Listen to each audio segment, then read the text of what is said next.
देखो, भौतिक स्वरूप है ये, इससे पहले अपन ने जिला गठन है और संभाग है ये, इनके बारे में अपन ने लिखा था। तो हमारे राजस्थान के भौगोलिक विस्तार और जनसंख्या के विस्तार को देखते हुए सबसे पहले नए जिलों के गठन के लिए कौन सी कमेटी? रामलुभाया कमेटी। और रामलुभाया कमेटी की सिफारिश पे ही सबसे पहले कितने जिलों की घोषणा की गई थी? 19 जिले। इनका विधिवत उद्घाटन कब हुआ था? और फिर इसके बाद दिसंबर 2024 में यह जिलों का स्थगन होता है। कितने जिलों को स्थगित किया गया? बताओ। 9 जिले आते हैं, यही उनको क्या कर दिया गया? स्थगित। और कितने संभागों को स्थगित किया गया?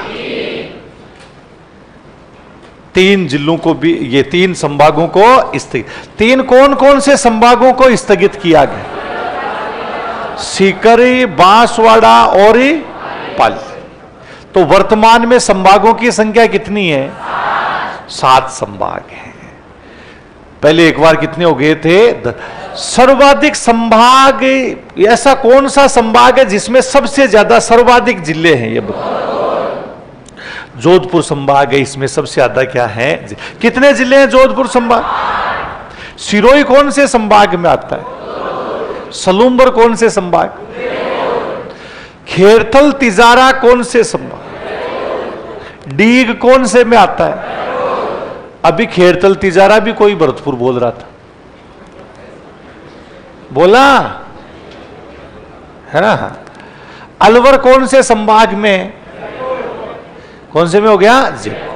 तो इस प्रकार से हमने ये कि संभाग है गए, इनके बारे में जिला गठन है इनके। अब हम क्या है कि भौतिक स्वरूप है कि भौतिक जो स्वरूप है ये, इसके बारे में पढ़ेंगे।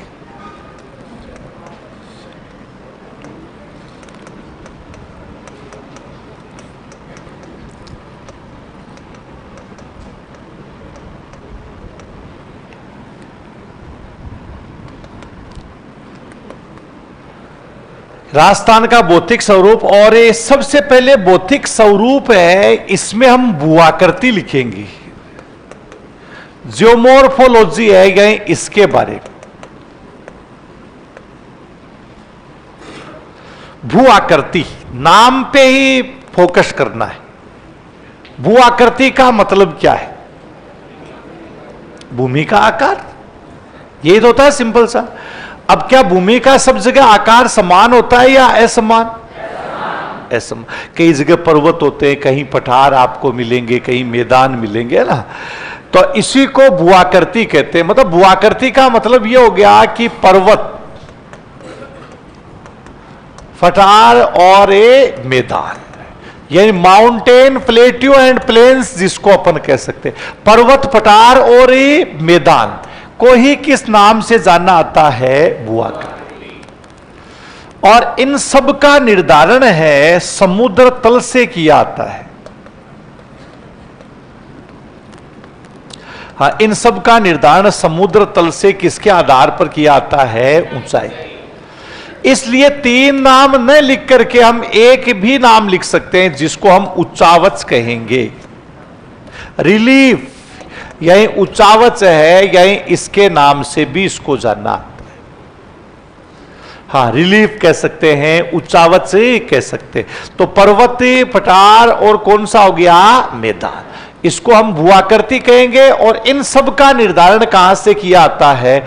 समुद्र तल से ऊंचाई के आधार पर किया जाता है। इसलिए इनको हम क्या कहेंगे? उच्चावच। तो जब भी उच्चावच शब्द आए तो आप मानना कि पर्वत, पठार और क्या है? मैदान। उनको एक ही शब्द में अपन लिखना चाहें तो क्या लिख सकते हैं? उच्चावच। क्या हमारे राजस्थान में पर्वत है, पठार भी है, मैदान भी है और मैदान के, यानी ये सभी तरह की भूआकृतियां हमारे क्या है कि राजस्थान में आपको मिलने वाली। अब राजस्थान का उच्चावच निर्धारण करना, और उच्चावच कहां से निर्धारित किया जाता है? समुद्र। आप रेलवे स्टेशन पे देखा होगा विशेष रूप से वहां पर ऊंचाई लिखी हुई होती है। हाँ, समुद्र। कितने लोग हैं जिन्होंने रेलगाड़ी में यात्रा की अब तक? इतने सारे लोग हैं। जिन्होंने रेलगाड़ी में नहीं यात्रा की वो कितने लोग? बस एक ही आदमी है, 2-3। हाँ, तो ऐसे हाथ, हम जो यात्रा नहीं करते हैं उनको हम करवाते हैं यात्रा। ज्यादा दूर तो नहीं करवाते, लेकिन जोधपुर स्टेशन से लेकर के रायका बाग स्टेशन तक भेजते हैं उनको। अब हाथ खड़े नहीं करेंगे तो उनको कैसे भेजेंगे? वही तो बात है ना। तो ये जो 2-3 आदमी है, और वहां पर जो साइन बोर्ड लिखा हुआ होता है उस पर समुद्र तल से क्या लिखी हुई होती है? ऊंचाई। कोई भी देश होगा उसकी ऊंचाई समुद्र तल से ही लेते हैं। क्यों? समुद्र तल ही एक ऐसी जगह होती है जो बिल्कुल समतल होता है, उसका लेवल सही होता है। धरातल का क्या लेवल सही होता है? कभी नहीं हो सकता। समुद्र मतलब चाहे कितना ही उबड़ खाबड़ क्षेत्र हो, उसमें आप पानी भर दोगे तो वो बिल्कुल क्या हो जाएगा? समतल। तल, ऊपर वाली सतह को तल कहा जाता है। तो जैसे आप हमारे राजस्थान का, आपको लगभग अधिकांश को पता है, राजस्थान का सबसे ऊंचा बिंदु कौन सा है? बोलो। गुरु शिखर है, मतलब माउंट आबू यानी गुरु शिखर है वो सबसे ऊंचा। उसकी ऊंचाई 1722 मीटर आपने पढ़ी होगी, नहीं पढ़ी तो आगे अपन पढ़ेंगे। तो वो 1722 मीटर वो एक्चुअल में वहां से नहीं है, माउंट आबू से नहीं है। हमारे भारत का समुद्र तल से जो ऊंचाई ली जाती है वो कहां से ली जाती है?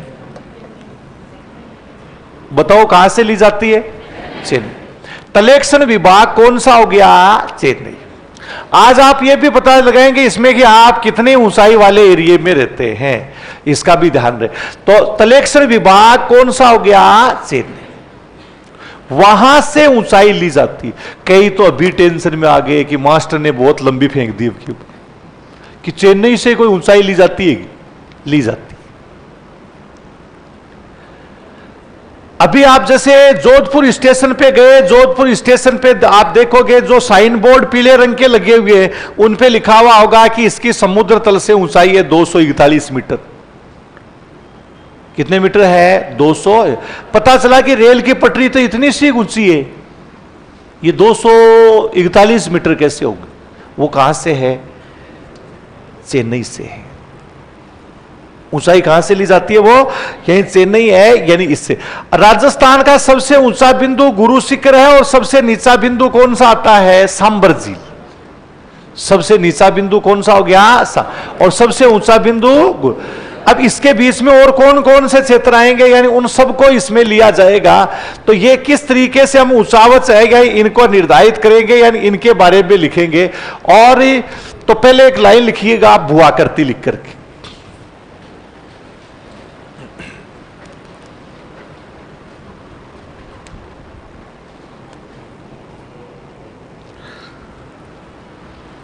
भूआकृति लिख करके लिखो। पर्वत, पठार और मैदान,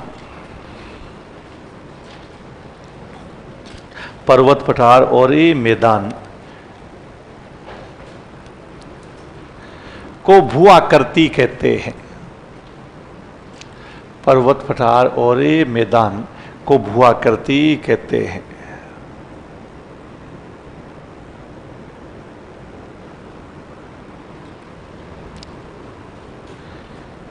इनका निर्धारण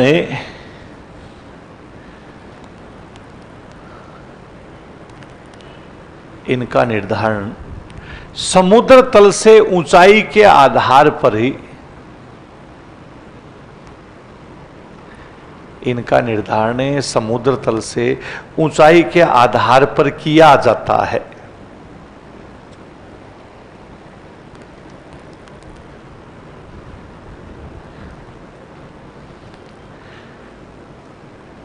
अतः इन्हें उच्चावच कहते हैं।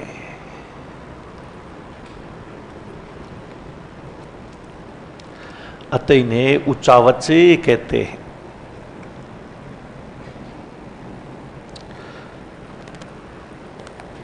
अब जैसे जहां हमारी धरती पर यही है कि जहां स्थल मतलब महाद्वीप, स्थल का मतलब क्या हो गया, महाद्वीप समाप्त होते हैं, वहां से आगे किसकी शुरुआत होती है, महासागर। और जहां महासागर समाप्त, वहां से वापस क्या हो जाएंगे, स्थल और जल आपस में क्या है, जुड़े। अब जैसे राजस्थान की भूआकृति है, यानी इसमें हमने लिखा कि जैसे ये राजस्थान की स्थिति, कहीं उबड़ खाबड़ है तो कहीं पर क्या है, नीचा बिंदु भी हो सकता है, कहीं पर वापस समतल भी आ सकता है। ये पूरा जो भाग अपन देख रहे हैं, और जहां स्थल समाप्त होता है, वहीं से किसकी शुरुआत होती है, जल, जलीय क्षेत्र आता है इसकी। यह समुद्र का भाग है यहां पर।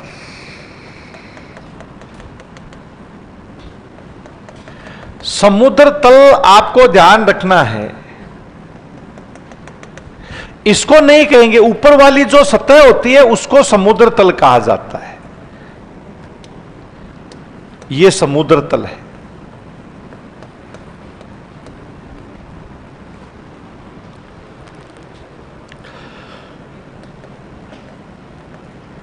और ये 0 मीटर है। यहां पर चेन्नई की यही स्थिति है, वहां बिल्कुल समुद्र से टच होता हुआ जो क्षेत्र आ रहा है।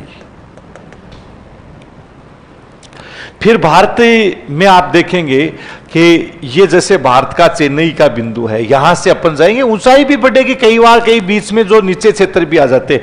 जैसे उदाहरण के रूप में आप देख रहे हो, ये समुद्र तल से ऊंचा बिंदु अपन ने लिखा,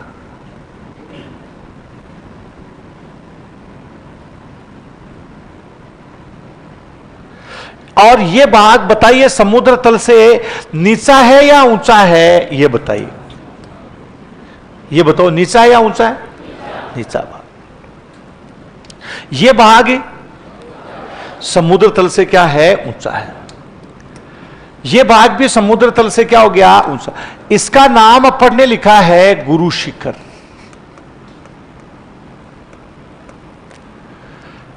ये समुद्र तल से ही ऊंचा है 1722 मीटर। ये समुद्र तल से उच्चतम बिंदु हो गया।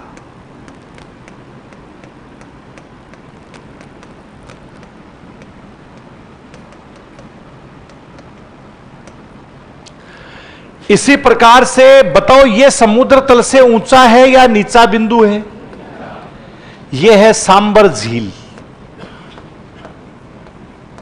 इसकी ऊंचाई नहीं होगी, इसकी क्या होगी, गहराई। समुद्र तल से 0.6 मीटर से 3 मीटर तक ये इसकी गहराई। ये समुद्र तल से निम्नतम बिंदु है।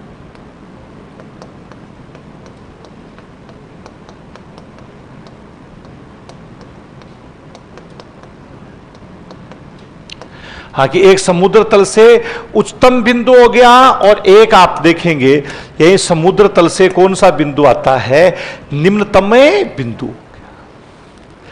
दोनों की हमने जो स्थिति लिखी है कि एक समुद्र तल से ऊंचा बिंदु है, और एक दूसरा अपन ने लिखा कि समुद्र तल से कौन सा बिंदु हो गया, नीचा। ये निम्नतम बिंदु है यही इसमें। अब यहां इसके बीच में जो राजस्थान बसा हुआ है, उसकी ऊंचाई अपने को निकाल। अब आपको यह है कि सर इसकी ऊंचाई अपन चेन्नई से कैसे लेते हैं, तो यंत्र आता है डंपी लेवल। ये नहीं कि वहां से कोई फिता लगा लिया अपन और फिर उसकी ऊंचाई याद कर रहे। अगर फिता लगा भी लिया तो बीच में कई ऐसे भी होते हैं, बीच में से कट लगा करके फिता ही समेट के लेगी, ऐसे अपने ज्यादा है। भारत विकास धीरे होने के पीछे कारण यही था कि पहले आपको पता होना चाहिए, पता चला कि गांव के अंदर टेलीफोन की लाइन बिछाने के लिए क्या है कि सरकार ने टेलीफोन के खंभे भेजे। एक जगह खंबे डाल करके गए और सुरक्षा गार्ड भी लगा दिए, फिर एक दिन क्या रोप करके चले गए, पीछे से मौका लगा उखाड़ के ले गई। कई बार गांव के अंदर सोलर पैनल वाली क्या लगाई गई, लाइट लगाई गई, तो पता चला कि एक का मौका लगा, एक लाइट उतार अंदर से बल्ब निकाल के ले गया।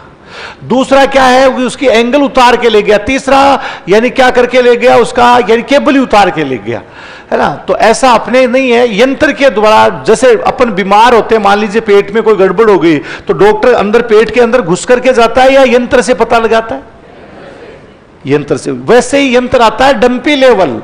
आपको इसका देसी उदाहरण देकर के बताऊंगा। डंपी लेवल उसको अगर यहां पर अपन रखेंगे तो वो लेवल बता करके बता कि यहां पर इतनी ऊंचाई। जैसे आप कई बार सड़क होती है, सड़क पर जो टोपी लगा करके जो इंजीनियर्स होते हैं वो ऐसे गुणियां मिलाते रहते, देखा कभी आप? वो ऊंचाई नहीं ज्ञात करते, वो तो क्या लेवल निकालते हैं कि सड़क का लेवल सही है, किस तरफ ढाल देना है, किस तरफ कम करना है, वो लेवल निकाल। ऐसे ही आप सिंपल सा देखिए, चेजारा अपने घर पे क्या करता है, चिनाई का काम करता है। और जब घर का फर्श रखना, मथड़ी रखनी होती है, तो वो बताइए सड़क से ऊपर रखते हैं या नीचे रखते हैं? ऊपर या नीचे? या जो पानी बहता है उससे ऊपर रखेंगे या नीचे रखेंगे? अब उसका पता कैसे लगाते हैं? वो पानी भरते हैं क्या उस सड़क के अंदर? पानी भरते हैं तो क्या करते हैं फिर? एक लेवल पाइप होती है उनके पास, देखी कभी या नहीं देखी? लेवल, उसमें पानी भरते हैं। पानी भरने के बाद में उसको वहां जो अपना छीना जो भी होता है उसके ऊपर लगाते हैं। पानी जहां तक भरेगा बरसात के समय, वहां तक वो पानी आएगा। अब जैसे पानी उस पाइप में यहां तक आ गया तो अपन कहेंगे थली यहां पर 1 फुट क्या रखेंगे, ऊपर रखेंगे। और उससे उस पानी का क्या आ गया है, लेवल। मतलब उस वो यहां 0 मीटर है, यहां से अपन कितने मीटर ऊंचे हो गए, 1 मीटर। तो ऐसे लेवल निकालने का एक यंत्र आता है, उस यंत्र को क्या डंपी लेवल के नाम से जाना आता है, उसी से। अब इसमें हमारे राजस्थान का सबसे ऊंचा बिंदु कौन सा हो गया, गुरु से। सबसे नीचा बिंदु कौन सा आता है, सब। दोनों को ध्यान में रखते हुए कि गुरु शिखर को भी शामिल करना है और इसके साथ साथ में क्या है कि सांबर झील को भी शामिल करना है। दोनों को ध्यान में रखते हुए हमारे राजस्थान को हम कितने ऊंचाई में विभाजित करेंगे, 5। 4 नहीं, कितने ऊंचाई में, 5। कि कौन सा प्रदेश कितना ऊंचा आएगा, यही उसके बारे में कि टोटल कितने ऊंचाई हम बनाएंगे, 5। तो राजस्थान का समुद्र तल से उच्चतम बिंदु कौन सा हो गया, गुरु। और निम्नतम बिंदु कौन सा है, तो एक लाइन लिखिएगा, राजस्थान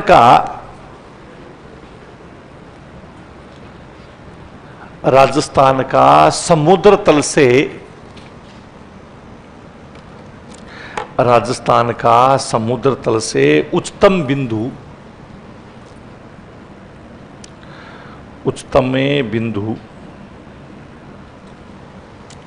गुरु शिखर है। उच्चतम बिंदु गुरु शिखर है।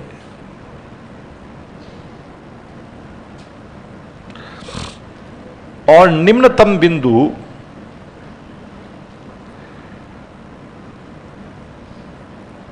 सांबरे झील है।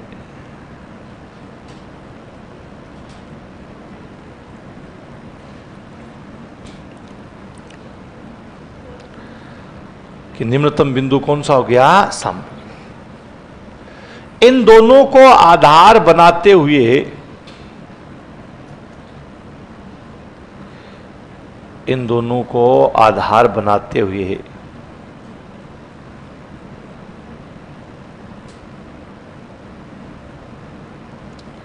राजस्थान को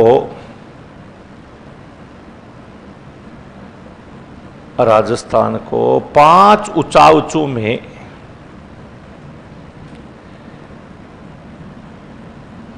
5 ऊंचाइयों में विभाजित किया गया है।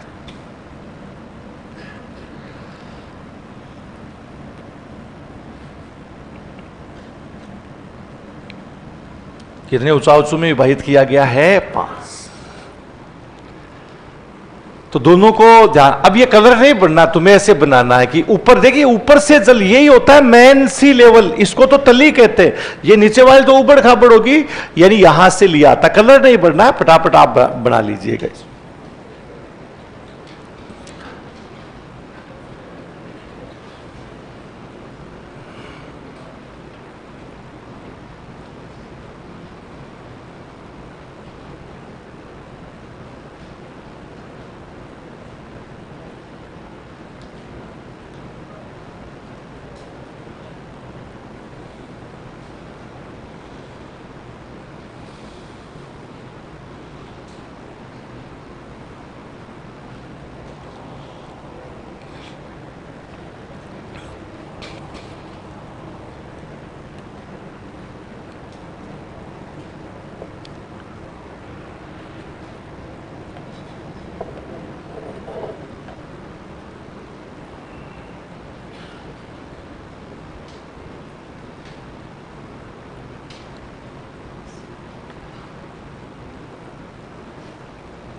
लिख लिया।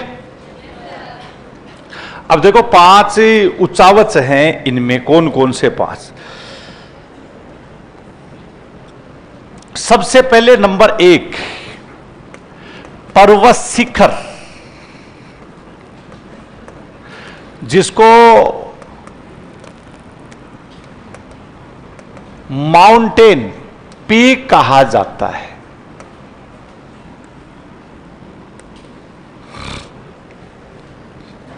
और माउंटेन जो पीक, जैसे उदाहरण के रूप में हमने लिखा कि यह अरावली है या कोई सा भी पर्वतीय क्षेत्र,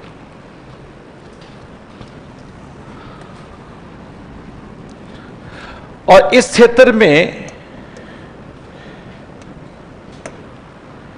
कि पूरा जो भाग अपन ने लिखा है कि पर्वतीय जो क्षेत्र आ रहा है, और इसमें कौन से भाग को अपन जो शामिल करने वाले हैं, ये हमने लिख दिया। कितना मीटर है? 900। कि 900 मीटर का जो क्षेत्र अपन ने लिखा है कि 900 मीटर का जो भाग है, ये इसमें हमने लिखा।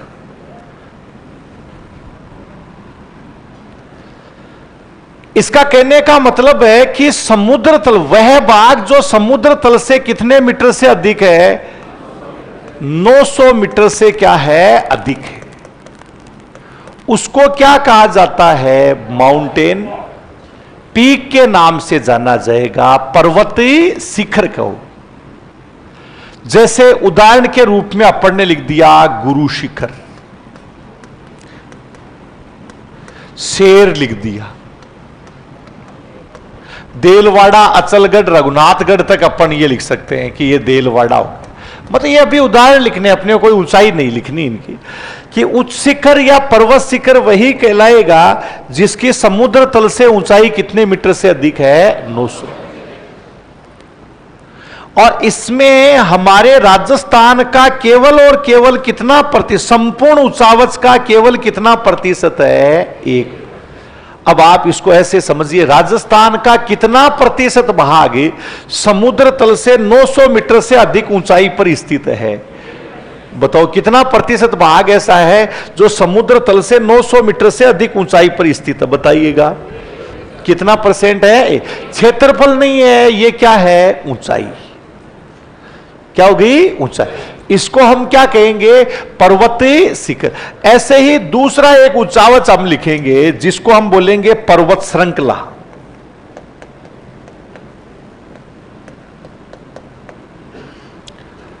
पर्वत श्रृंखला के नाम, जिसको माउंटेन चेन कहा जाता है, कि क्या बोल देंगे? Mountain chain. माउंटेन चेन जिसमें आप, जिसकी समुद्र तल से ऊंचाई, यही क्षेत्र लिया जाएगा जिसकी समुद्र तल से ऊंचाई कितने से कितने मीटर है? 600 से 900। 600 से 900 मीटर ऊंचाई वाला जो भाग है वो क्या कहलाएगा? पर्वतीय श्रृंखला के नाम से, जिसको हम क्या बोल देते हैं? माउंटेन चेन है, गए इसके नाम से जाना आता है। और इसमें अब ये 1% तो अपन कैसे दर्शाएंगे 100 में, लेकिन इसको अपन देखेंगे, और इसमें संपूर्ण उच्चावच का आप देखेंगे 6% भाग है। और इसमें कौन सी पर्वत श्रृंखला को शामिल कर रहे हैं? अरावली। अरावली का भी केवल वही भाग है जो कितने से कितने मीटर ऊंचाई वाला? 600 से 900 मीटर ऊंचाई वाला जो भाग है, उसी को इसमें शामिल किया गया है। और इसमें विशेष रूप से ये अपन कह सकते हैं, यही एक भाग ऐसा है जो समुद्र तल से कितने मीटर ऊंचा हो गया? 600 से 900 मीटर। और यह संपूर्ण उच्चावच के कितने प्रतिशत भाग पर आता है? तो 6%। अब आपको अगर पूछ लिया जाए कि राजस्थान का कितना प्रतिशत भाग है जो 600 मीटर से अधिक ऊंचाई पर, बताओ राजस्थान का कितना प्रतिशत भाग ऐसा है जो 600 मीटर से अधिक ऊंचाई पर है? कितना प्रतिशत हो गया? 7 या 6? 7% भाग आता है। तो अभी जैसे इधर अपन ने लिखा कि माउंट आबू का जो भाग आता है, उदयपुर का जो भाग है, बताइए समुद्र तल से कितने मीटर ऊंचाई पर है? 600 से 900 मीटर की ऊंचाई पर आता है। तो पहला आप लिखो पर्वत शिखर, पर्वतीय शिखर।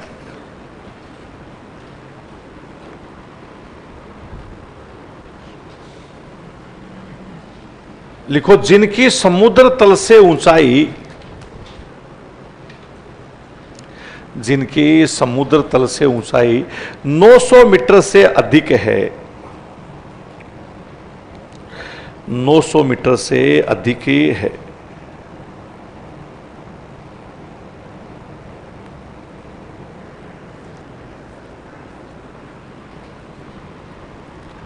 उन्हें पर्वत शिखर, उन्हें पर्वत शिखर की श्रेणी में शामिल किया गया है, पर्वत शिखर की श्रेणी में शामिल किया गया।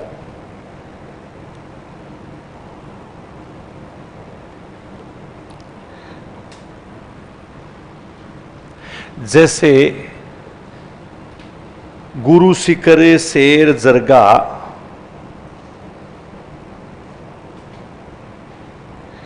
जैसे गुरु शिखर, शेर जरगा,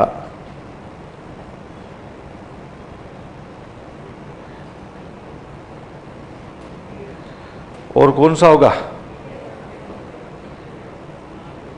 कोई सा भी उदाहरण लिख लो, गुरु शिखर, शेर जरगा आदि लिख करके लिखो।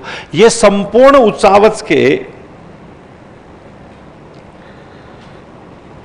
ये संपूर्ण उच्चावच के 1% भाग पर है, संपूर्ण उच्चावच के 1% भाग पर है। ये पूरा जो उच्चावच आ रहा है उसके कितने % भाग पर आते हैं? 1। दूसरा लिखो पर्वत श्रृंखला, माउंटेन चेन।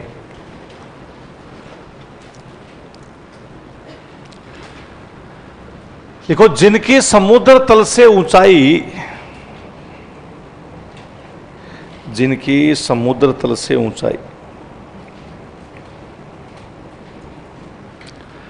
600 से 900 मीटर ही,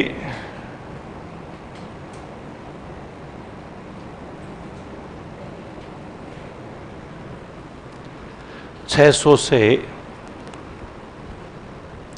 900 मीटर ही के बीच है,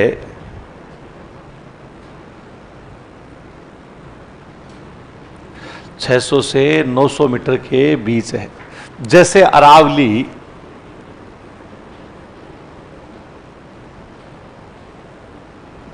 जैसे अरावली,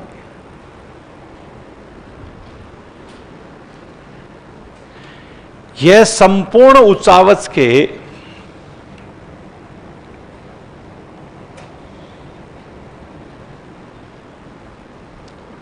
ये संपूर्ण उच्चावच के 6% भाग में आता है।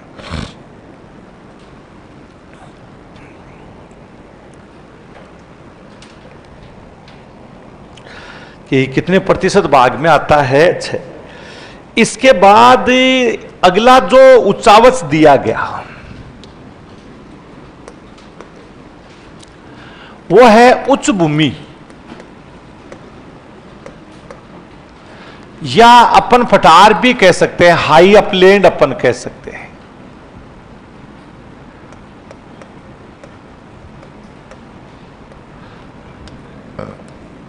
या प्लेट्यू के रूप में भी जान। राजस्थान का वह भाग जिसकी समुद्र तल से ऊंचाई, बताओ कितने से कितने मीटर आती है? 300 से 600। 300 से 600 मीटर के बीच में है, वो क्या कहलाएगी? उच्च भूमि। जैसे नागौर की उच्च भूमि,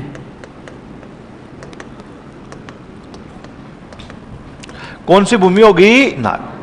इसी प्रकार से हाड़ौती का पठार, राजस्थान का अपन लिख सकते हैं दक्षिणी, एवं दक्षिणी पूर्वी भाग, कि दक्षिणी और कौन सा भाग हो गया, दक्षिणी पूर्वी भाग।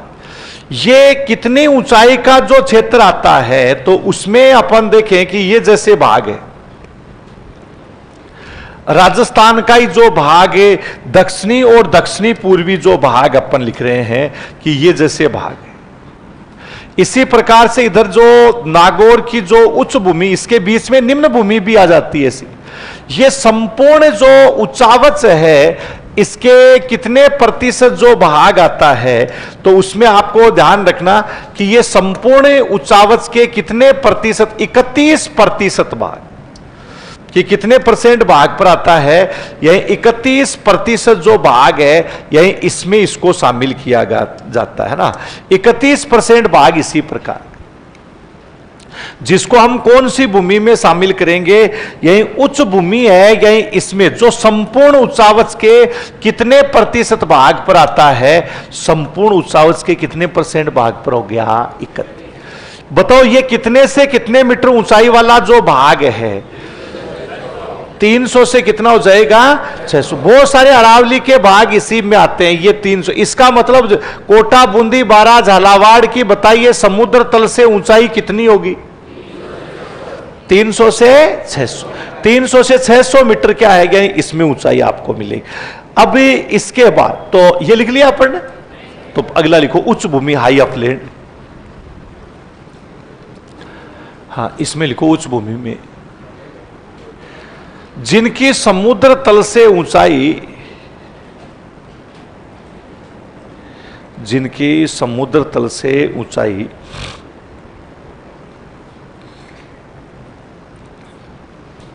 300 से 600 मीटर ही,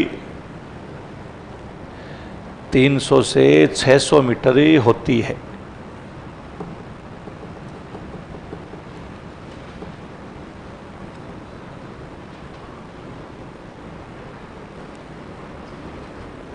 जैसे नागौर की उच्च भूमि,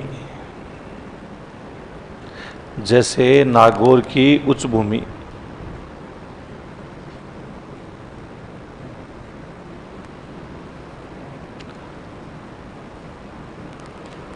और दक्षिणी एवं दक्षिणी पूर्वी राजस्थान, दक्षिणी एवं दक्षिणी पूर्वी राजस्थान,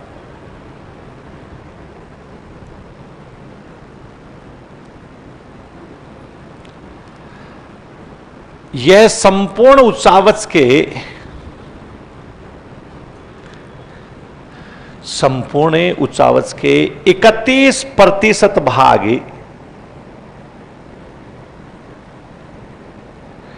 संपूर्ण उच्चावच के 31% भाग पर इसको शामिल किया गया है कि 31% जो एरिया अपन देखेंगे, जिसमें मतलब मुख्य रूप से अरावली का जो भाग है, यही इसको अपन क्या कर सकते हैं, यही जो शामिल कर सकते हैं। नागौर की जो उच्च भूमि आती है, यही इसको हम इसमें क्या कर सकते हैं, यानी इंक्लूड कर सकते हैं।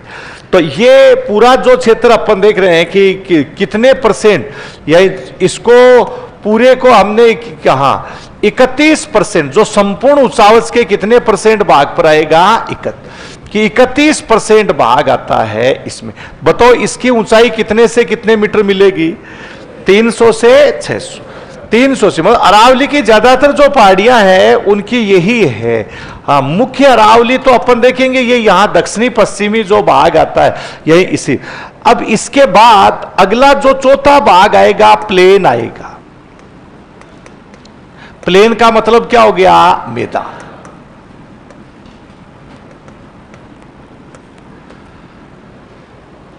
हाँ, कि प्लेन जिसको हम मैदान कहते हैं, कि जो मुख्य रूप से अपन लिखे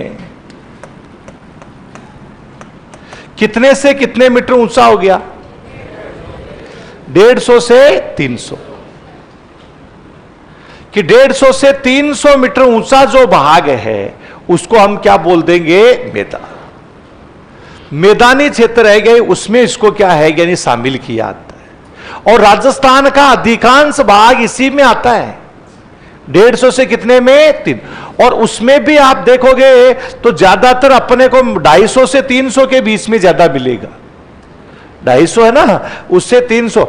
अब इसमें हमारा जैसे पश्चिमी भाग है कहीं, उसको भी और पूर्वी भाग को भी शामिल किया कि पश्चिमी भाग भी आता है, और कौन सा भाग हो गया, यही पूर्वी, दोनों ही भाग हैं, यही किसमें शामिल किए जाएंगे। तो इसको अपन ये पश्चिमी भाग और ये कौन सा भाग हो गया, बताइए। इसकी ऊंचाई समुद्र तल से कितने मीटर आती है, 150 से कितना मीटर हो गया, 3। अब इसी से आपके स्पष्ट हो जाएगा कि कौन सी नदी कौन सी दिशा में बहेगी, और जो ट्रेन वाला भी भाग इसी में आपके समझ में आएगा कि ये 150 से थे, जो संपूर्ण उचावच के 51% भाग। इसका मतलब बताओ, जैसलमेर, बाड़मेर, बीकानेर, गंगानगर, गंगानगर, हनुमानगढ़ है, बताओ इन जिलों की समुद्र तल से ऊंचाई कितने से कितने मीटर है, 150 से 300 मीटर आती है। 150 से 300 मीटर ऊंचे हैं। इस क्षेत्र में जो भी रेलवे स्टेशन होंगे, बताइए उनकी ऊंचाई समुद्र तल से कितनी होगी, 150 से कितने मीटर होगी, यानी 300 मीटर आएगी। तो ये वो भाग है जिसकी समुद्र तल से ऊंचाई कितनी होगी, 150 से। और इसमें हमारे राज्य का कितना प्रतिशत भाग लिया जाएगा, 51।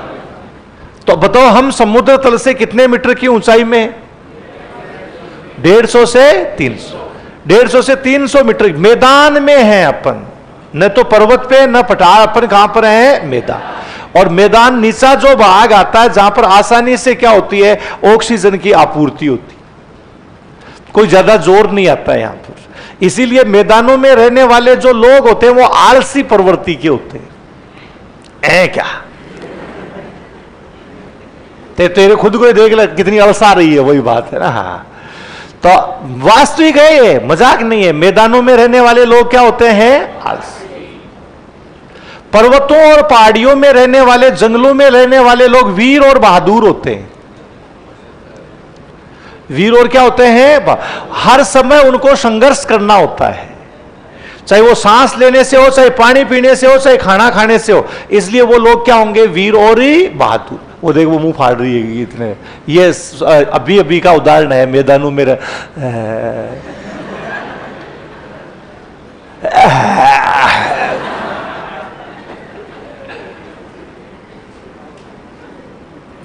अब ऑनलाइन वालों के तो क्या हाल होगा, वो देख लो।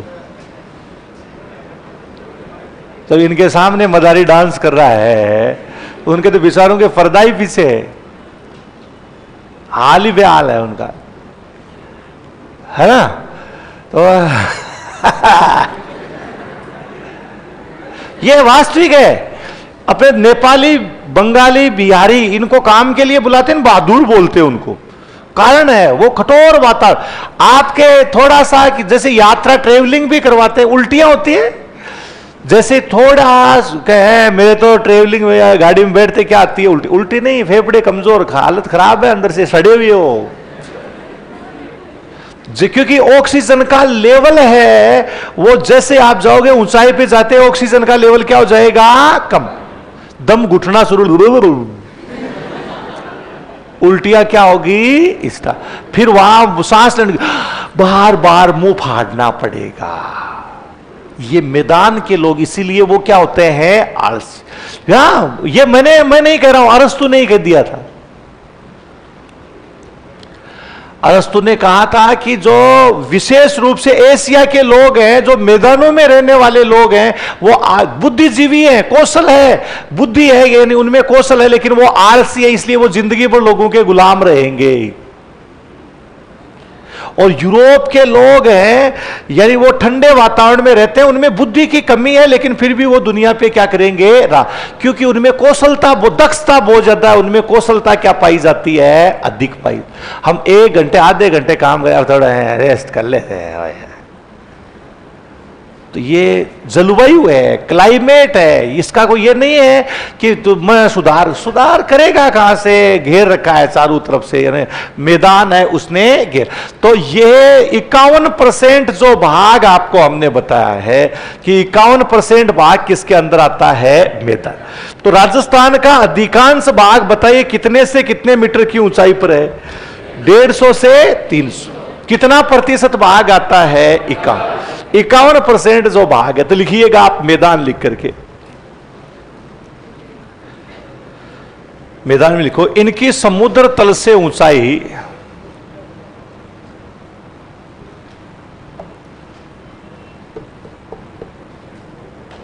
इनकी समुद्र तल से ऊंचाई 150 से 300 मीटर होती है, 150 से 300 मीटर ही होती है।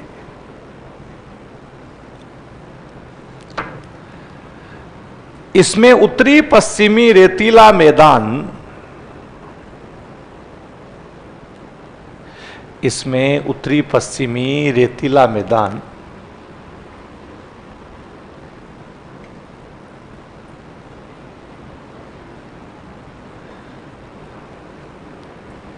और पूर्वी जलोढ़ मैदान, पूर्वी जलोढ़ मैदान को शामिल किया गया है।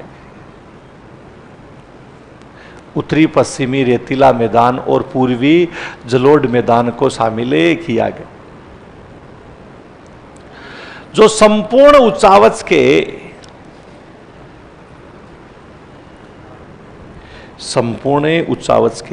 51% भाग पर है।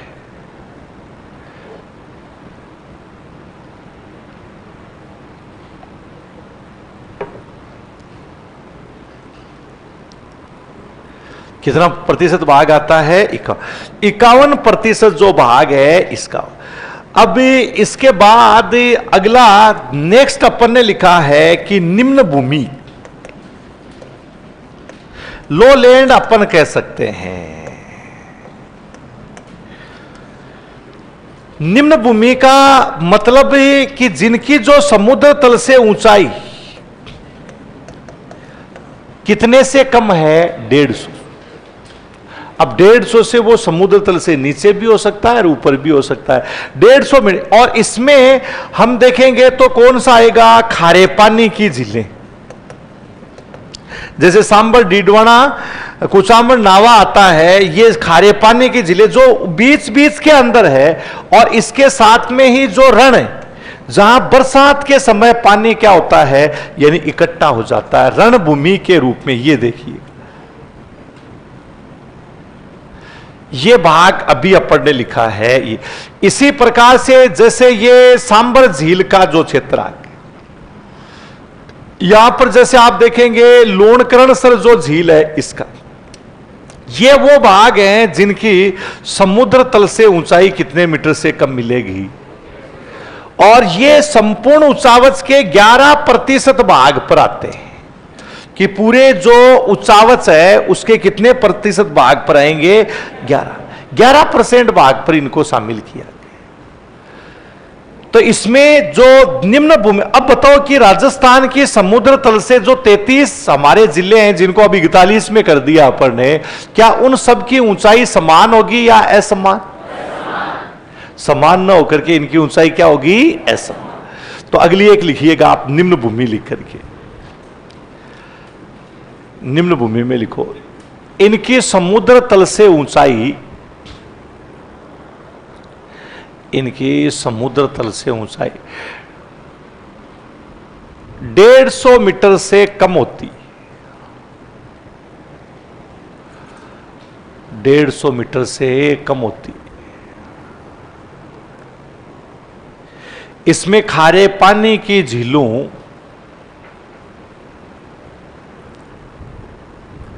खारे पानी की झीलों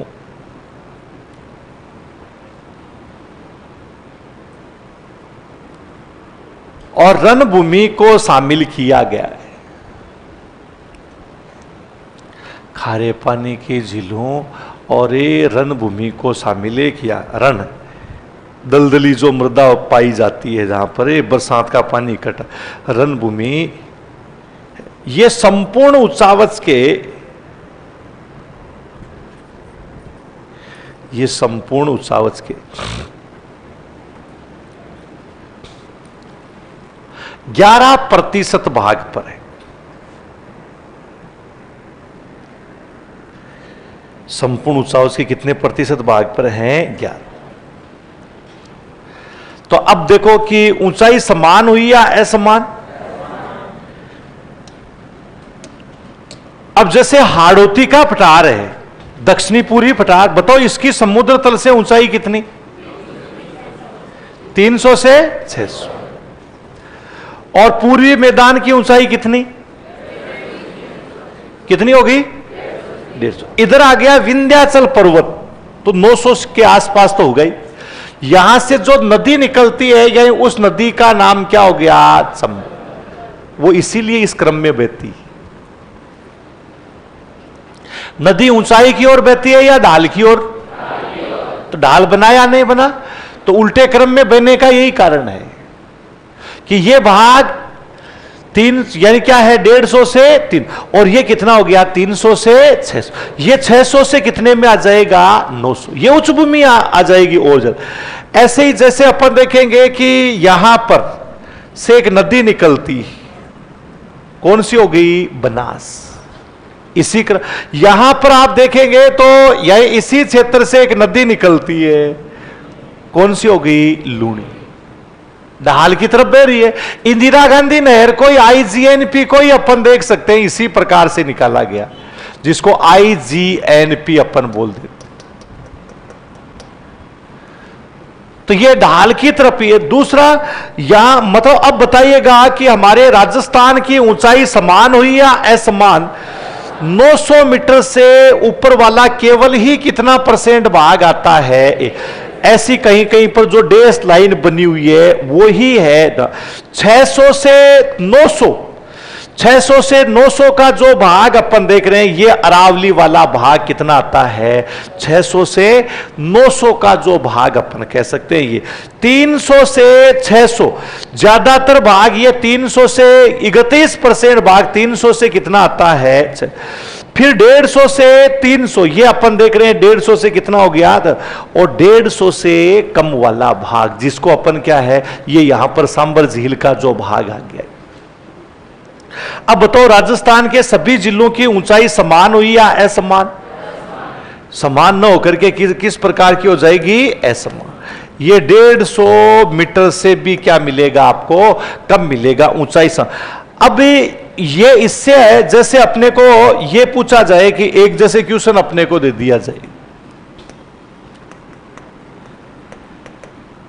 निम्न में से समुद्र तल से सर्वाधिक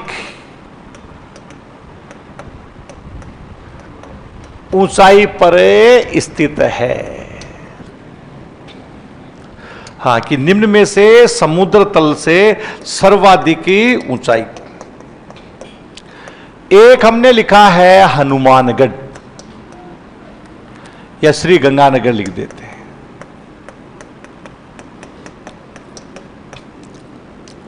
दूसरा झालावाड़ लिखते हैं। तीसरा हम यानी क्या है कि जैसलमेर लिख देते हैं। चौथा है यानी वो धौलपुर या भरतपुर लिख दिया सर।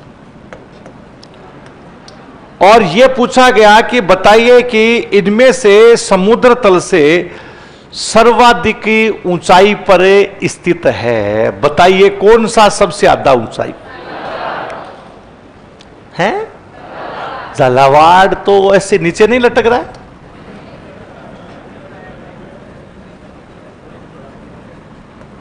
भाई यहां पर गंगानगर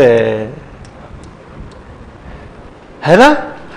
यहां पर कौन सा वार्ड है? झालावाड़। यहां पर अपन ने लिखा भरतपुर, और ये कौन सा हो गया? और पूछा गया कि इनमें समुद्र तल से बताइए सर्वाधिक ऊंचाई पर कौन सा है? झालावाड़, गंगानगर या भरतपुर या जैसलमेर, बताइए कौन सा होगा? ये गंगानगर नहीं, ये ऊपर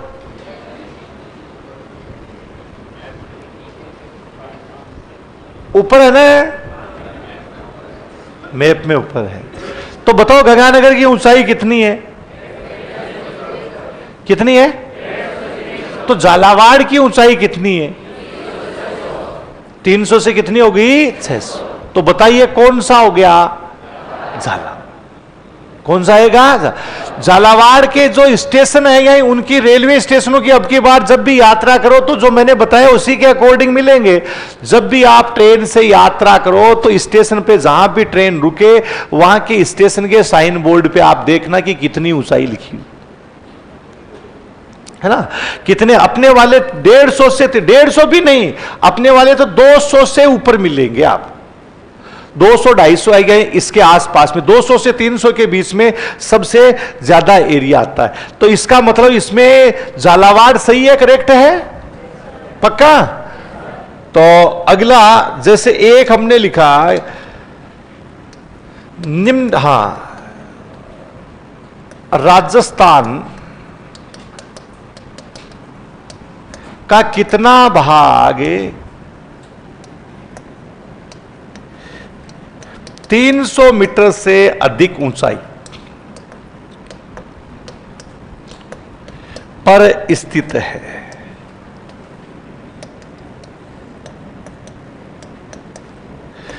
इसमें हमने लिखा 31%, 6%, 51%, 38%। 38 थोड़ी आएगा, 38 तो अपने कहीं लिखा ही नहीं है अभी तक। अपने 31 है, 1, 51, 11 यही तो लिखा है। 38 कैसे हुआ? 300 से 600 के बीच तो 31 ही आता है।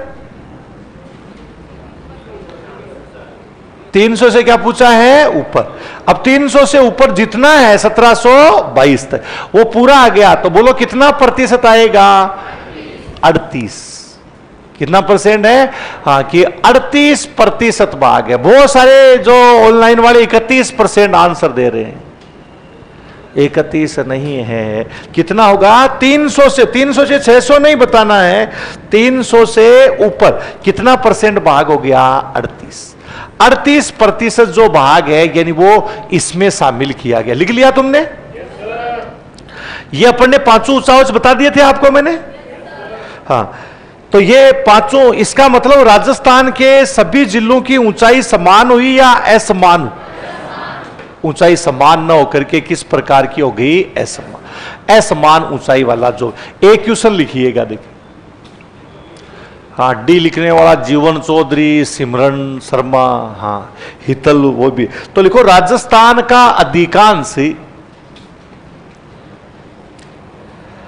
राजस्थान का अधिकांश उच्चावचीय भाग,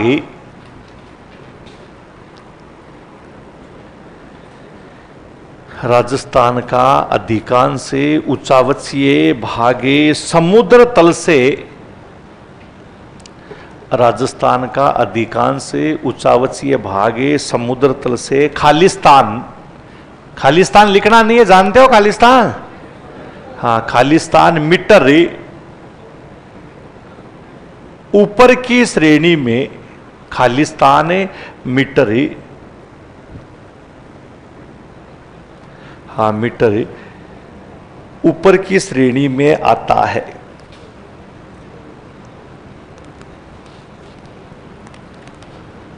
एक तो आप लिखो ए ऑप्शन, 400 से 450 मीटर, 400 से 450। दूसरा लिखो 150 से 200 मीटर,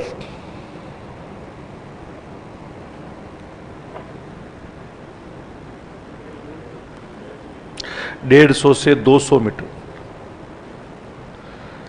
और एक लिखो 200 से 250 मीटर।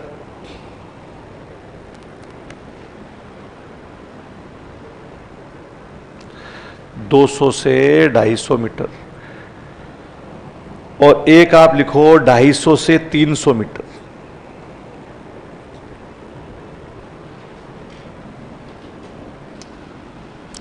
मतलब राजस्थान का आपको हमने बताया कि अधिकांश भाग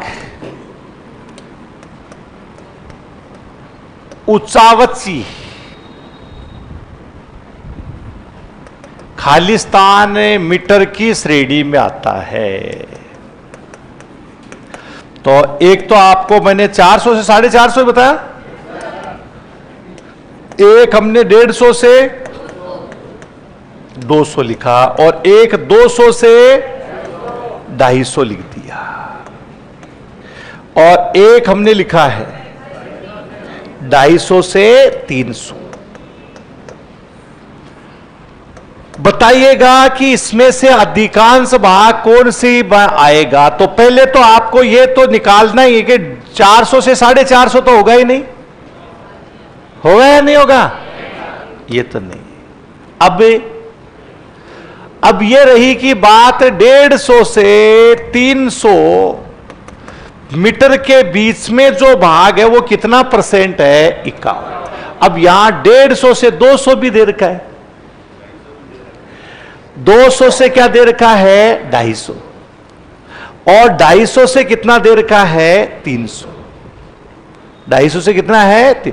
ज्यादातर भाग, बार बार मैं यही बता रहा था कि अधिकांश भाग है जहां पानी इकट्ठा हो रहा है वही भाग नीचा है, बाकी अधिकांश भाग कितना आता है?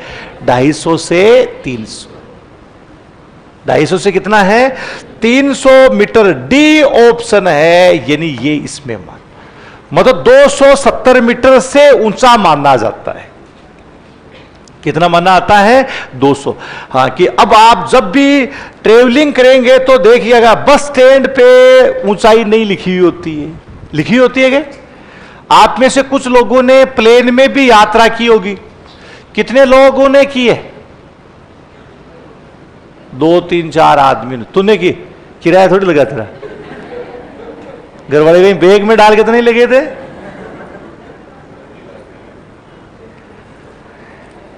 लिख लिया तुमने? हाँ। तो अब ये आपको ध्यान रखना, ऊंचाई समान ना होकर के हमारे ऊंचाई किस प्रकार की पाई जाती है, ऐसे। अब आप देखो कि रेलवे स्टेशन है, उन पे ही ऊंचाई क्यों लिखी हुई होती है? सबसे बड़ा मुद्दा तो यही रहता है ना भाई, उस पे बस स्टैंड पे नहीं लिखी, एयरपोर्ट है गया उस पे भी नहीं लिखी हो, रेलवे स्टेशन पे लिखी। ट्रेन लंबी दूरियां तय करती है। सबसे पहली बात तो यह नहीं है कि सिटी बस की तरह कहीं भी चले या अपनी रोडवेज की तरह कहीं भी चले, वो नहीं। और जब लंबी दूरी तय करती है तो उसको पर्वत, पठार, मैदान सब में चलना होता है। और ट्रेन का जो लोको पायलट होता है, यही वो आपको ध्यान रखना है कि किस तरीके का आदमी है कि लोको पायलट इशारों पे ही चलती है, पूरी तकनीक पे चलती है।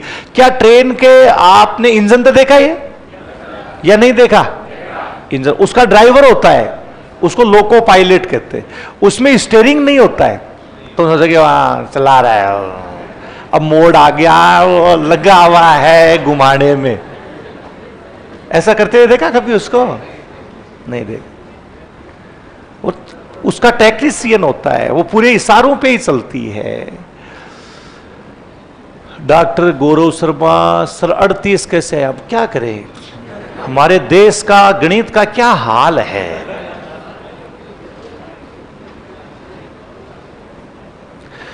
दफा 300 से 631% होता है, फिर उसमें 6 और जोड़ दे, वो भी 300 से ऊंचा है, फिर 900 से ऊपर वाला भी 1%, वो भी 1 है।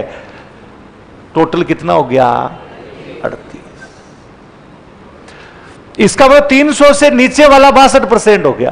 तो अब चलो वापस आइएगा उसी ऊंचाई। ट्रेन पे ही क्यों लिखा? ट्रेन पूरी ही इसी तरीके से चलती। तो ट्रेन में मतलब कोई स्टीयरिंग वगैरह नहीं होता है। अब ट्रेन मतलब यहां जैसे गंगानगर से उदयपुर के बीच ट्रेन चल रही है या जोधपुर से उदयपुर के बीच में नहीं है, गंगानगर होते ही वो गंगानगर आएगी तो यानी जयपुर भी आएगी, जयपुर से वो कहां पर जाएगी, उदयपुर। क्या पूरा भाग समतल है? पकड़ो उसको, मुंह फाड़ा है गिद्ध की तरह। कंट्रोल थोड़ा, हाथ दे देना अब की बार, ऐसे कैसे मुंह अंदर, ये मास्टर बनेगा देगा। तो ये भाग है। हाँ, वापस आएगा तो गंगानगर से ट्रेन कहां तक चल रही है, उदयपुर तक। तो क्या पूरा भाग जितने भी जिले आएंगे वो सब समतल है? उसमें पर्वत भी है, पठारी भाग भी आएगा और कौन सा आएगा, मैदान। हर एक तरह के नमूने मिलते हैं। तो आप क्या सोचते हो कि कंपटीशन एग्जाम में भीड़ ही तो होगी, ऐसे मुंह फाड़ने वाला कुछ नहीं होना। वो हमारी इनकम बढ़ाने के लिए है, जिससे चलता रहे वो इधर ना सारा सिस्टम। तो ये है, पढ़ाई इतनी आसान थोड़ी है यार, बहुत चाहिए उसके लिए, पूरा डेडिकेशन चाहिए हर तरह से। सबसे पहला तो सबसे बड़ा घातक चीज तो ये मोबाइल ही हो गया। चला कभी कभी आंगली कर देता है और फट से उठ करके भागते। चला हमारे टाइम कुछ नहीं था, एक बार क्लासरूम में आके बैठ गए ना, अब शाम तक मस्त है। और किसी को देखना भी होता था तो वो अगले ही दिन देख पाते थे, ये नहीं कि वीडियो कॉल कर शक्ल दिखाते रही कैसी। कितना गजब काम था। अब जरा जिंदगी रात को 2 बजे तक तो वेट करते रहते, क्या पता किसी की इमोजी आई जाए तो कहा कितना बिजी आदमी है। अब ये खाली हो तो पढ़ाई है ना, ये तो भरा पड़ा है पहले से। इसको खाली जो मैं बोल रहा हूं, फेंक रहा हूं, वो टकरा करके भाग रहा है, कभी इधर जा रहा है कभी इधर, जगह ही नहीं है उसमें, उल्टी हो रही है उसके ऊपर से। तो इसके लिए जगह चाहिए ना। तो ये पूरा जो भाग, अब पूरा जो अपन देख रहे हैं यहां से, अब वो ट्रेन पूरी यानी क्या है, इशारों पे ही चलती। ट्रेन का ट्रैक, आपने ट्रैक तो सबने देखा होगा, जो नहीं बैठे तो उस पे जगह जगह पत्थर लगे हुए होते हैं, खंबे लगे हुए होते हैं, उनके ऊपर मार्किंग की हुई होती है। उसी मार्किंग के अकॉर्डिंग अब रेल की जो पटरी है, दिखने में तो अपने को समतल ही दिखती है वो, क्योंकि अपन तो इतनी दूर देख पाते, कितनी दूर देख लेंगे, 1 किलोमीटर ज्यादा देख पाते, 1 किलोमीटर देख ही नहीं पाते अपन तो। ये जैसे समतल भाग है, इससे आपको यह भी कि दुर्घटनाएं भी किस तरीके से हो रही है ना। ये ट्रेन का ट्रैक है, बिछा रखा है, और यहां ये समतल मैदानी क्षेत्र आ रहा है। हर चीज बिना नियम के नहीं चल रही। ये ट्रेन का क्या हो गया, ट्रैक। और यहां पर अपन ने देखा कि ट्रेन चल रही है, समतल मैदानी क्षेत्र है, यानी 150 से 300 मीटर के बीच चल रही है। ये एक समतल क्या हो गया, मैदानी, एक स्पीड में चलेगी, है ना, कि 150 से कितने मीटर आता है, यानी 300 मीटर है, यानी इसके बीच में आता। अब ये ट्रेन चलती जा रही है एक ही स्पीड में, मतलब ये मान लिया कि कितने की स्पीड में चल रही है, 60 कि 60 की स्पीड में चल। आगे जैसे ही इधर अपन आ रहे हैं, ऊंचाई आ रही है 300 से कितने मीटर, ये 600। 300 से कितनी आ गई, 6। क्या जिस स्पीड में ट्रेन चल रही है, क्या उस स्पीड में ट्रेन चढ़ पाएगी इसके ऊपर? बस जीप वगैरह होती है, उसका तो अपन फट से गियर डाउन कर लेते हैं और वो उससे जोर करवा के चढ़ा देंगे। अब ये कोई बस तो है नहीं, ये तो लंबी है, कई सारे इसमें क्या होते हैं, डिब्बे, और उसको एकदम से ये दिखती भी नहीं है चढ़ाई आगे। वो जो पत्थर होते हैं उनके ऊपर जो मार्किंग लिखी हुई होती है, वही उसको बताती है कि अब ऊंचाई वाला भाग आ रहा है, अब समतल आएगा, अब कोई नीचे का क्या आएगा, भाग। जैसे ही ट्रेन 150 से 300 से ऊपर जाते ही उसको इंजन की बताइए स्पीड बढ़ानी होगी या घटानी होगी? इंजन की क्या करेंगे, स्पीड बढ़ाए। वही 60 से 70 पे आ गया, 70 से वो कितने पे आ गया, 80। और अब यहां पर 600 से अगली क्षेत्र में वो जा रहा है, वापस आपको पता चला कि 150 से कितने में जाएगा, 300। 150 से में कितने में जाएगा। अगर मान लीजिए वो नींद का झटका आ गया या ध्यान नहीं दिया, 60 की स्पीड में थी, तो क्या ट्रेन चढ़ पाएगी? नहीं, यहीं पर करते रहेगी फूक। तुम सोचोगे हाँ आराम है, पंचर होगी दिखती है कहीं। और ट्रेन एक बार रुक गई ना, उसके बाद में उस इंजन से नहीं चढ़ती, दूसरा इंजन मंगवाना ही पड़ता है बात। अब इसको 300 से 600 की स्पीड में चढ़ा दिया, और क्या इसी स्पीड में उतार दे नीचे? बोलो इसी में उतार दे। अब क्या करना पड़ेगा उसको? कंट्रोल। उस स्पीड, अगर उसी स्पीड में उतारा तो पता चला पीछे वाले डिब्बे पहले ही आगे आगे, ऐसी दुर्घटनाएं होती है। डिब्बे उतर जाते हैं ना, वो इस वजह से थोड़ा सा ही ध्यान नहीं दिया तो ये पूरी सांकेतिक भाषा। अब इसका मतलब इसको कंट्रोल करना है। यहां पर इससे इंजन को क्या शक्ति, इंजन की शक्ति देने के लिए ये, अब सोचिएगा, आप देख लीजिएगा कि ये हमारा राजस्थान, जैसलमेर से ट्रेन चलेगी तो यहां से 150 से कितने मीटर ऊंचाई वाले में आएगी? 300। 150 से कितने में आएगी? और फिर ये 300 से कितने में आएगी? 600। देख लेना आप, डेगाना वाला जो एरिया आता है, यहां के स्टेशन की, अब की बार मेड़ता डेगाना है ना, यहां से ट्रेन जोर करेगी एकदम से। यहां पर वो 3 उच्च भूमि में आता है, 300 से कितने में आता है? 6। और उधर जैसे ही आप कुचामन वाला, सांबर वाला, नावा वाला एरिया आएगा, वापस वो कितने मीटर से कम आ जाएगी? 150। और फिर जैसे ही जयपुर आएगा, वापस कितने में आ जाएगी? 150। तो कई जगह वो इंजन से जब जोर करवाया जाता है और एकदम स्पीड स्लो कर दी जाती है, वो ऊंचा नीचा जो भाग है वो इसी वजह से। अब इसमें रहने वाला व्यक्ति है, इसमें जाएगा, बस से इसमें भी जाना, बस से जा रहे हैं अपन इसमें, हम रहने वाले कितने से कितने मीटर, और अचानक हम कौन से में आ गए? 600 से।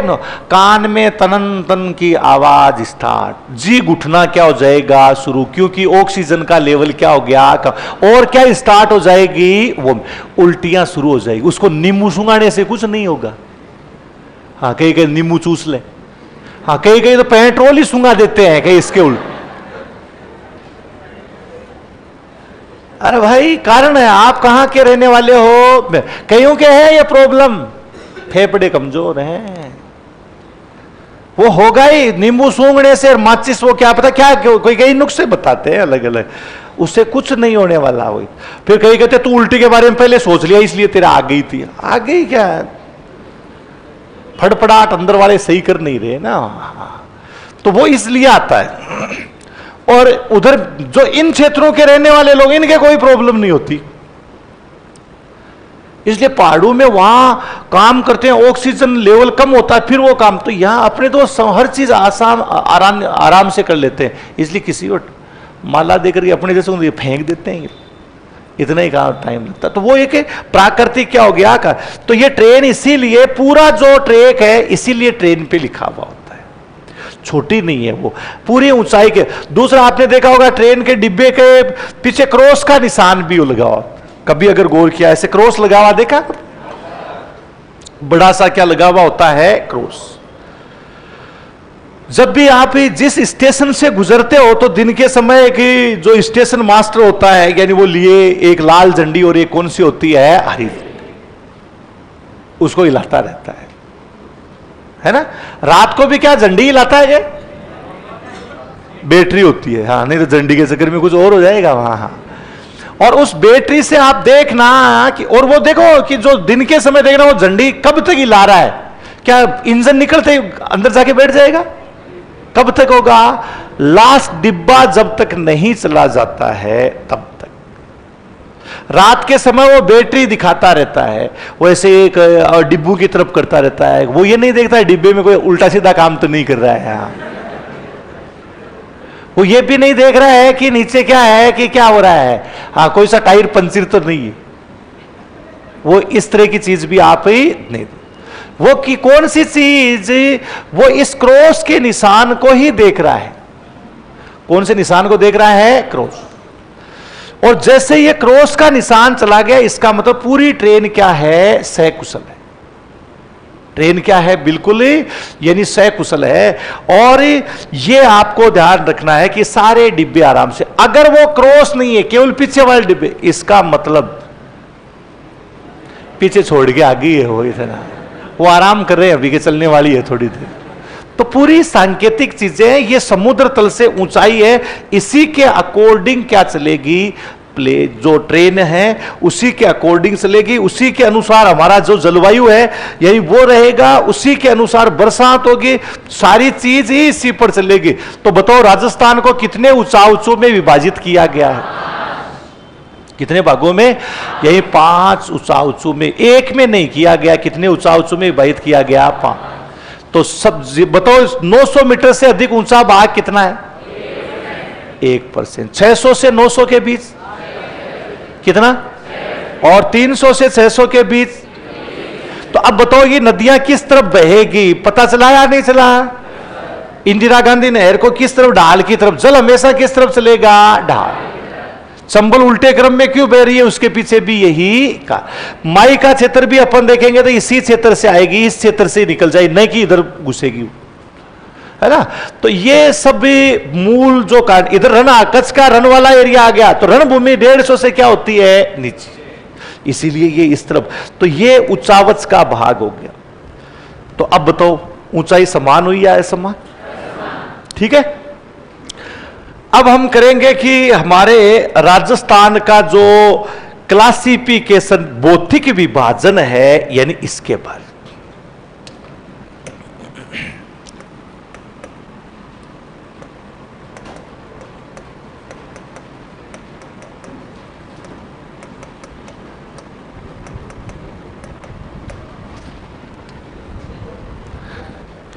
भौतिक विभाजन,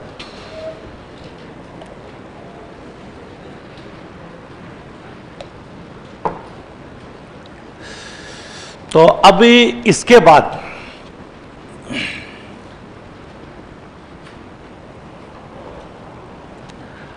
तो ये पूरा जो भाग है हितलसल करंट अफेयर्स कैसे कवर कर, करंट अफेयर्स वाले गुरुजी बता देंगे अपने आप, है ना। तो राजस्थान का जो भौतिकी विभाजन किस प्रकार का जो है, ये इसके बारे में आपको ध्यान।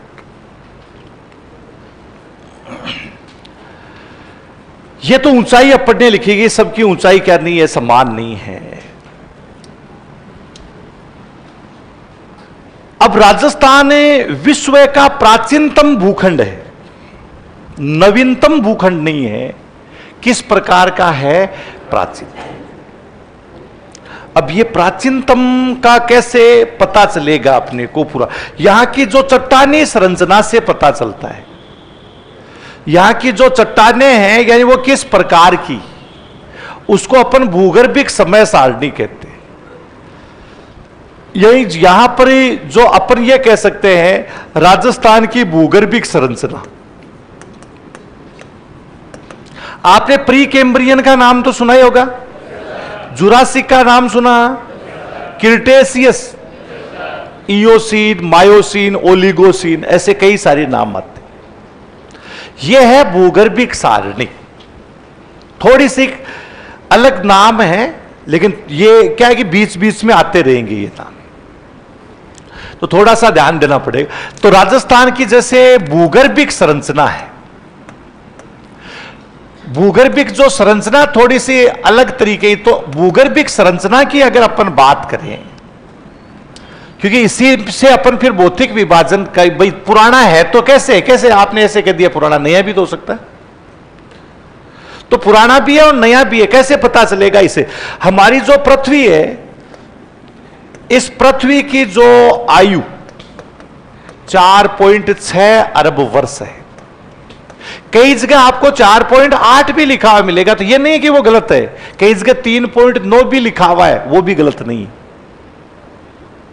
क्योंकि हमारी जो पृथ्वी है उसकी आयु ज्ञात करने की कितनी विधियां आती है? 7। अब ये तो पढ़ोगे तो पता चलेगा, नहीं तो वो मैंने 4.6 किसी ने 3.9 कहा, कौन सा क्या है? अरे भाई सही, वो रेडियोधर्मी है, कार्बन डेटिंग है, पढ़ना। और गुरुजी भी मान लीजिए मेरे वाले नोट से पढ़ करके चले गए, तो वो तो इतना ही बताएंगे 3 पॉइंट है। उनका गुरुजी एक जगह मैंने 3 पॉइंट यानी 4.6 पढ़ के गए, और एक बच्चे ने कहा गुरुजी मैंने 3.9 पढ़ा है। नहीं नहीं वो गलत है, मैंने पढ़ा दिया 4.6। इसका मतलब मूर्ख है, मास्टर भी मूर्ख है। उसको पता होना चाहिए कितनी विधियां होती है, 7, जिसमें कार्बन डेटिंग प्रणाली, उसमें जो हमारा चंद्रमा है, उस चंद्रमा और पृथ्वी दोनों की चट्टानों का कैलकुलेट किया। कल मैंने आपको एक बात बताई थी, एक बच्चे ने कहा था कि सर कौन से वो भगवान कुछ ऐसा बोला था, वो बातें मेरे को कम रही थी, लेकिन मैंने उसको एक उदाहरण देखी। विज्ञान वो चीज है कि मेरे बाल से भी बता देगी कि स्त्री का है या पुरुष का है।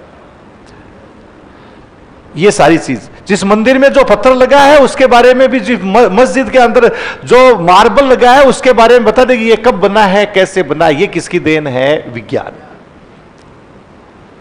है ना, कि उसके बारे में वो सारी चीजें बता दी।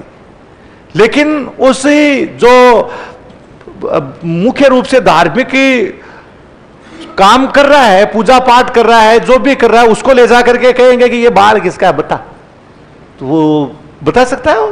नहीं, केवल विज्ञान है यानी उसे। तो ऐसे ही आपको चिंता करने की, रेडियो धर्मी अलग बताएगी, कार्बन डेटिंग क्या बताएगी अलग, ऑर्गन विधि क्या बताएगी अलग बताएगी, सारी चीजें क्या है कि यानी वो अलग अलग ही बताएगी। तो यहां पृथ्वी की आयु है जिसको ज्यादा माना गया, वो कितना हो गया, 4.6। इससे पहले 13.7 अरब वर्ष पहले हमारा ब्रह्मांड बना, जो आज तक पूरा नहीं हुआ, आज भी बन ही रहा है। ब्रह्मांड अब तक क्या नहीं हुआ है, पूरा नहीं, जो अभी तक क्या है, जारी। अब इसमें 4.6 अरब वर्ष है। उस समय हमारी पृथ्वी क्या थी, आग का गोला, तप्त और तरल अवस्था में थी, कुछ नहीं था जो आज आप यहां देख रहे हो। ये 4.6 अरब वर्ष पहले नहीं था। किसका गोला था, आग का गोला। और जैसे ही ये ठंडी होती है तो जो लावा था, अब कल्पना, अब दिमाग ऐसे चलता है, आप सोचे कि तुम रट करके मास्टर बन जाओगे, नहीं बन सकते। पढ़ना 20% ही होता है केवल आपका। अब मैंने ये कह दिया कि पृथ्वी किसका गोला था, आग का गोला। इसका मतलब ये फिर क्या होती है, ठंडी होती। ठंडी होते ही सबसे पहले क्या रेत का निर्माण हुआ या चट्टान का निर्माण हुआ? तो इसका मतलब क्या रेत बन गई थी क्या पानी बन गया था? नहीं। तो सबसे पहले क्या बनती है, चट्टान। जैसे ही वो ठंडी होती है, आग का गोला है यानी ठंडा होता है, सबसे पहले एक चट्टान बनती है, और उन चट्टान का नाम क्या रखा आता है, आग, इग्निस, क्योंकि आग से ही उसका निर्माण हुआ, इसलिए इसका नाम ही क्या कर दिया गया, आग। इग्निस रोक सबसे पहले बनने। चट्टानें कितने प्रकार की होती है, 3, जो आगे आएगा, अपन थार का मरुस्थल पढ़ाऊंगा उसमें आएगा, यानी कौन कौन सी चट्टानें यहां पर पाई जाती है। तो सबसे पहले कौन सी चट्टान बनती है, आग। कि इसका निर्माण किससे हुआ, आग का मतलब वो लावा था, क्या था, जिसका आज भी जो लावा बाहर निकलता है, जिसका 600 से 1500 डिग्री सेंटीग्रेड तापमान होता है। अब इस लावा के ठंडा होने से ही कौन सी चट्टान का निर्माण होता है। कोई वस्तु जब ठंडी होती है तो वो सिकुड़ती है या फैलती है? ठंडी होने पर सिकुड़ती है या फैलती है? क्या होती है, सिकुड़।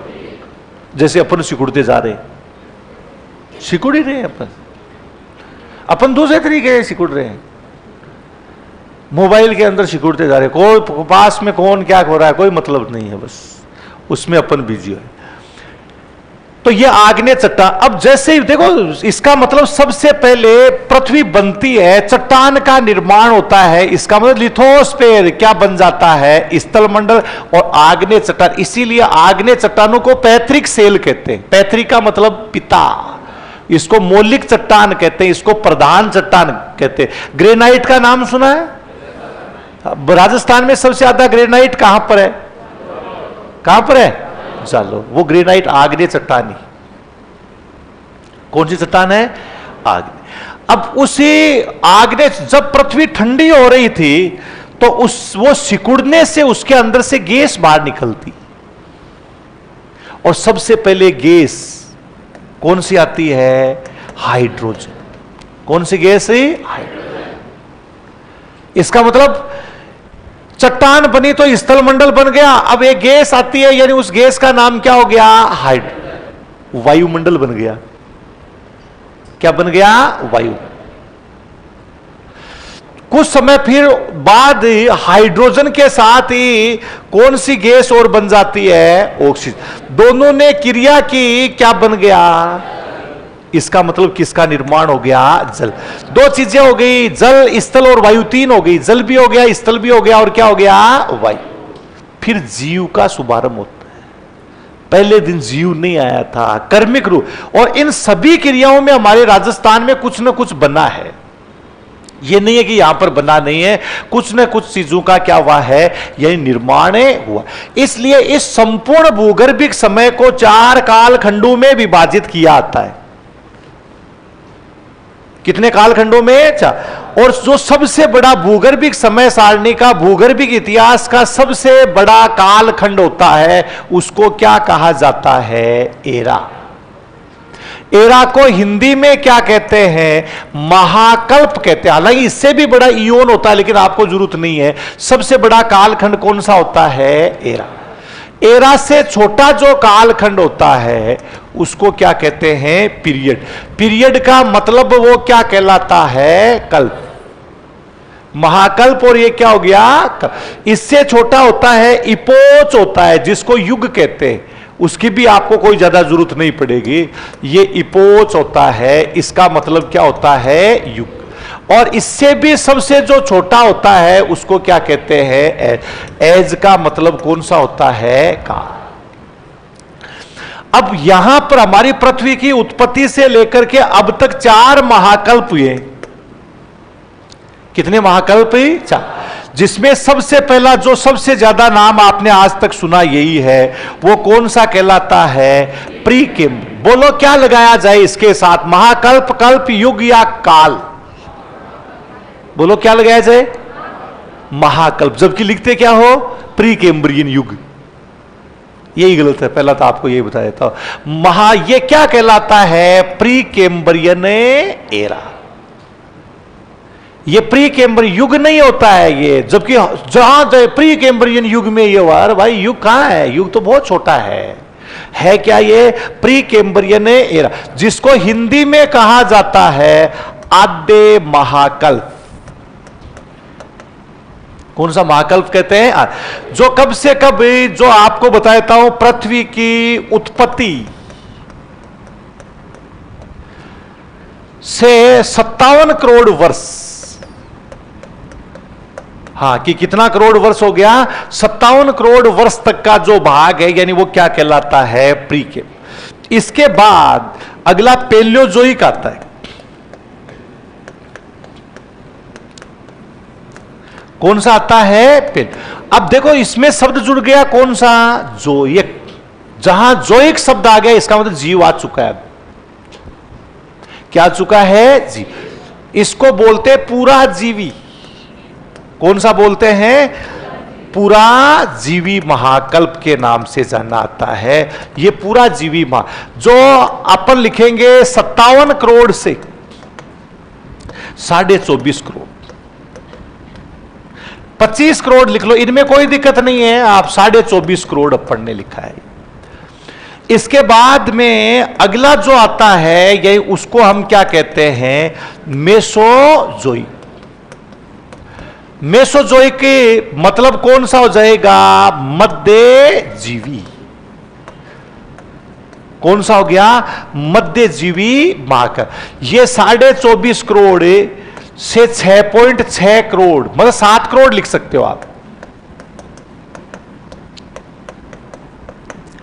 और इसके बाद अगला आता है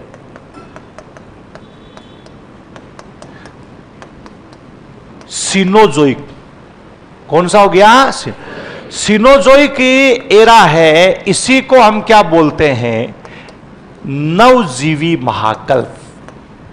कई जगह आपको नियोजोइक लिखा हुआ मिल जाएगा। वो नियोजोइक सीनोजोइक का ही एक क्वाटरनरी पीरियड होता है उसको, जो 6.6 करोड़ से अब तक, 6.6 करोड़ से क्या हो गया? तो बताओ कितने महाकल्प हो गए? 4। बताओ इनमें सबसे बड़ा महाकल्प कौन सा है? सबसे बड़ा प्री कैम्ब्रियन है। कन्फर्म? कैसे पता चला प्री कैम्ब्रियन? बोलो। पृथ्वी 4.6 से लेकर के कितना हो गया? 57। उस समय तक का पूरा ये आता है प्री। तो अब तक अपन बोलो कितने महाकल्प हुए? पहला कौन सा आता है? दूसरा, तीसरा, चौथा सिनोजोइक हो गया। सबसे बड़ा कौन सा? सबसे लेटेस्ट कौन सा है? हम कौन से महाकल्प में जी रहे हैं? कौन से में? तुम कह देते हो कलयुग है। कोई पूछे कैसे है बेटा, सिद्ध करके बता, जबकि इसको हम सिद्ध करके बता सकते हैं। इसलिए हम सुने हुई बातें ज्यादा, इधर से सुने वो शब्द याद हो गया, दूसरे पे चिपका दिया, उसने किस पे चिपका दिया? तीसरे। ऐसे नहीं चिपका, उसके देखेंगे ये बोल रहा है कि क्या सही भी है, क्या काम की भी चीज है क्या ये ना। तो ये 4 बात। अब इनमें से क्या सभी में जीव था? कौन से में नहीं था? Pre Cambrian. और सबसे बड़ा भी ये 88% है। ये तो 60 करोड़ ही था, ये तो टोटली 57 लिखा, तो ये 60 करोड़ से अब तक इसी में क्या आया है? जीव आया है। वो भी अलग अलग तरह का इवोल्यूशन हुआ है, एक प्रकार का नहीं, अलग अलग प्रकार का क्या हुआ है? इवोल्यूशन। लेकिन इवोल्यूशन ये 1.5 घंटा खा गया। इवोल्यूशन जब तक हम गर्म होते हैं तब तक टाइम हो जाता है।